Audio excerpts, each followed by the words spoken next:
تو آج ہم بات کر رہے ہیں احمد آباد کی ایک تاریخی درگاہ حاجی بابا درگاہ کی۔ یہ آج کل سرکھیج جوہا پورہ علاقے میں ایک خاص وجہ سے خبروں میں ہے۔ جی ہاں، وجہ یہ ہے کہ ایک نیا فلائی اوور بن رہا ہے اور خدشہ ہے کہ یہ درگاہ اس منصوبے کی زد میں آ سکتی ہے۔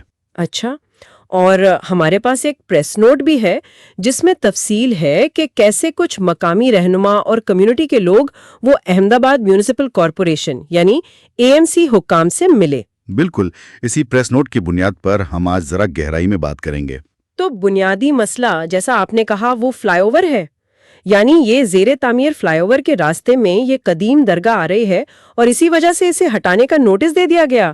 یہ تو کافی سنگین بات لگتی ہے۔ جی بالکل، سنگین صورتحال ہے، اور اسی نوٹس کے بعد جیسا پریس نوٹ میں لکھا ہے، مختلف مسلم رہنما، سماجی کارکرتا اور دوسری اہم شخصیات، ان سب کا ایک وفد وہ AMC کے ڈپٹی کمشنر سے ملا۔ مقصد کیا تھا اس ملاقات کا؟ مقصد یہی تھا کہ کسی طرح پرامن طریقے سے اس مسئلے کا کوئی حل نکالا جائے۔ اچھا، تو میٹنگ میں پھر کیا ہوا؟ وفد نے کیا دلائل رکھے؟ مطلب ظاہر ہے صرف یہ تو نہیں کہا ہوگا کہ یہ مذہبی جگہ ہے۔ نہیں، یہی تو دلچسپ بات ہے۔ وفد نے یہ بالکل واضح کیا کہ بھئی یہ درگاہ صرف ایک عبادت گاہ نہیں ہے، اس کی اپنی ایک گہری ثقافتی، تاریخی اور یقیناً مذہبی اہمیت بھی ہے۔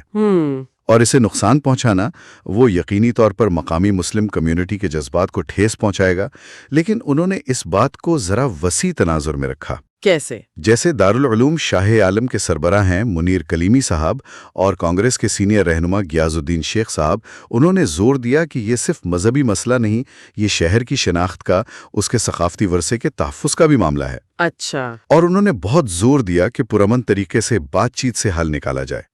یہ واقعی اہم نقطہ ہے کہ اسے صرف ایک کمیونٹی کا نہیں بلکہ شہر کے ورثے کا مسئلہ بنا کر پیش کیا گیا۔ اچھا، یہ جو وفد تھا اس میں کون کون لوگ شامل تھے؟ اس کی ساخت بھی تو کچھ بتاتی ہوگی۔ جی ہاں بالکل، وفد کی جو ترکیب تھی وہ خود بتاتی ہے کہ معاملہ کتنا سنجیدہ سمجھا جا رہا ہے۔ دیکھیں، اس میں مذہبی رہنما تھے، جیسے میں نے کہا منیر کلیمی صاحب جی، سماجی کارکن تھے فیروز خان پٹھان صاحب، اہم سیاسی شخصیات جیسے قیاس الدین شیخ، عمران کھیڑا والا صاحب، اور AMC میں اپوزیشن لیڈر شہزاد خان پٹھان وہ بھی شامل تھے۔ واہ، یعنی سیاست دان بھی۔ جی، اور وکلا میں سے ایڈوکیٹ عابد قریشی صاحب تھے۔ درگاہ کے ٹرسٹی خود محمد سلیم لوہار صاحب اور کچھ کارپوریٹرز جیسے اقبال شیخ اور حاجی بھائی بھی تھے۔ اور تنظیمیں بھی تھیں۔ ہاں، سنی عوامی فورم جیسی تنظیموں کے نمائندے بھی موجود تھے۔ یعنی تقریباً ہر شعبہ زندگی سے لوگ اکٹھے ہوئے تھے اس ایک مقصد کے لیے۔ یہ اتحاد کیا ظاہر کرتا ہے؟ بالکل، یہ اتحاد یہی دکھاتا ہے کہ یہ مسئلہ کمیونٹی کے لیے کتنی آپ کہیں گہری اہمیت رکھتا ہے اور اسے بہت سنجیدگی سے لیا جا رہا ہے۔ مختلف پس منظر کے لوگوں کا ایک ساتھ آنا یہ اپنے آپ میں ایک مضبوط پیغام ہے۔ اور جیسے ایڈوکیٹ عابد قریشی نے قانونی پہلو بھی اٹھایا۔ اچھا، کیا کہا انہوں نے آئین کا حوالہ دیا کہ آئین میں مذہبی مقامات کو تحفظ حاصل ہے، تو اس سے یہ معاملہ صرف جذبات کا نہیں رہا بلکہ قانونی حق کا بھی بن گیا۔ صحیح۔ اور یہیں پر وہ بڑا سوال بھی آتا ہے جو آج کل بہت سے شہروں میں اٹھ رہا ہے۔ کون سا سوال؟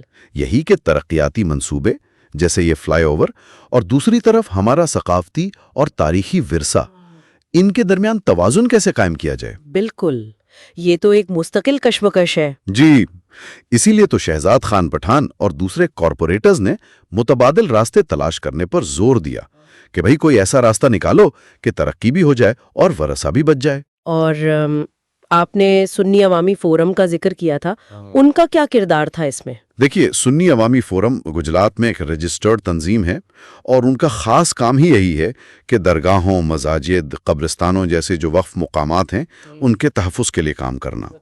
تو ان کی شمولیت اور حمایت سے بھی اس کوشش کو آپ کہیں ایک طرح کی مضبوطی ملی، اور انہوں نے بھی یہی کہا کہ بھئی پرامن طریقے سے قانونی دائرے میں رہ کر اس مسئلے کو حل کرنا چاہیے۔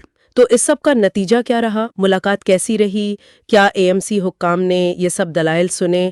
کچھ بات بنی؟ پریس نوٹ تو یہی کہتا ہے کہ ملاقات کافی مثبت ماحول میں ہوئی، یعنی کوئی تلخی نہیں ہوئی۔ یہ اچھی بات ہے۔ جی،